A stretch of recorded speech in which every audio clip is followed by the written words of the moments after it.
রাশিয়াকে দমাতে গিয়ে উল্টো চূর্ণ হয়ে গেছে আমেরিকার দম্ভ।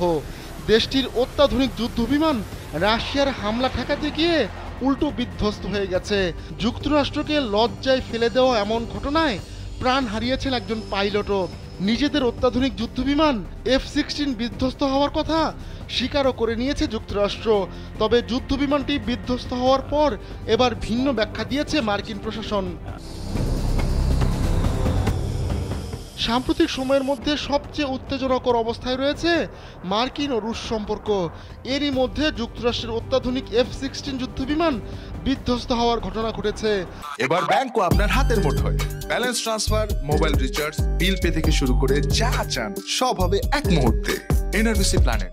সোমবার ইউক্রেনের সামরিক বাহিনী জানিয়েছে রাশিয়ার বড় ধরনের একটি হামলা ঠেকাতে গিয়ে ওই বিমানটি বিধ্বস্ত হয়। ইউক্রেনকে চলতি মাসে যুক্তরাষ্ট্র যুদ্ধবিমানের চালান পাঠানোর পর এই প্রথম কোনো বিমান বিধ্বস্ত হলো। ইউক্রেনের জেনারেল স্টাফ বৃহস্পতিবার ফেসবুকে এক পোস্টে জানায় রাশিয়ার একটি টার্গেটের দিকে যাওয়ার সময় বিমানটি বিধ্বস্ত হয়। এ ঘটনায় যুদ্ধবিমানটির পাইলট নিহত হয়েছেন। ওই যুদ্ধবিমানটি বিধ্বস্ত হওয়ার আগে অসাধারণ নৈপুণ্য দেখিয়েছে বলেও জানিয়েছে ইউক্রেন।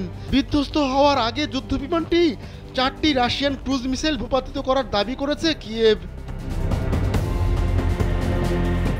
অত্যাধুনিক যুদ্ধবিমান বিধ্বস্ত হওয়ার ঘটনায় বিবৃতি দিয়েছে যুক্তরাষ্ট্র।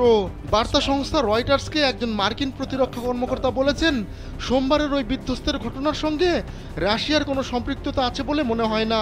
সম্ভাব্য কারণগুলোর মধ্যে পাইলটের ভুল থেকে শুরু করে কারিগরি ত্রুটির মতো বিষয়গুলো খতিয়ে দেখা হচ্ছে। যুক্তরাষ্ট্রের কাছ থেকে পাওয়া এই বিমান হারিয়ে বেশ ভালো ক্ষতি হয়েছে ইউক্রেনের।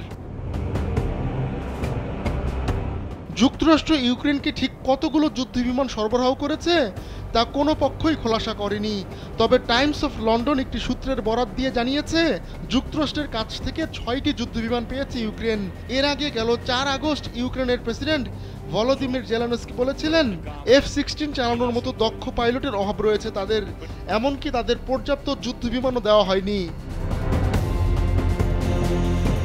2.5 বছর আগে ইউক্রেনের বিরুদ্ধে রাশিয়া পূর্ণমাত্রার যুদ্ধ শুরু করার পর কিয়েভকে এই প্রথম যুদ্ধবিমান সরবরাহ করল যুক্তরাষ্ট্র। সামরিক বিশ্লেষকদের মতে সংখ্যায় অল্প হলেও ইউক্রেনের জন্য F-16 প্রাপ্তি বেশ গুরুত্বপূর্ণ, যদিও এটা হয়তো সংঘাতের মোড় ঘুরিয়ে দিতে পারবে না। রাশিয়া হামলা চালানোর পর থেকেই পশ্চিমা মিত্রদের কাছ থেকে অত্যাধুনিক যুদ্ধবিমান চেয়ে আসছিল ইউক্রেন। আহমদুল্লাহ শিকদার, কালবেলা ডেস্ক।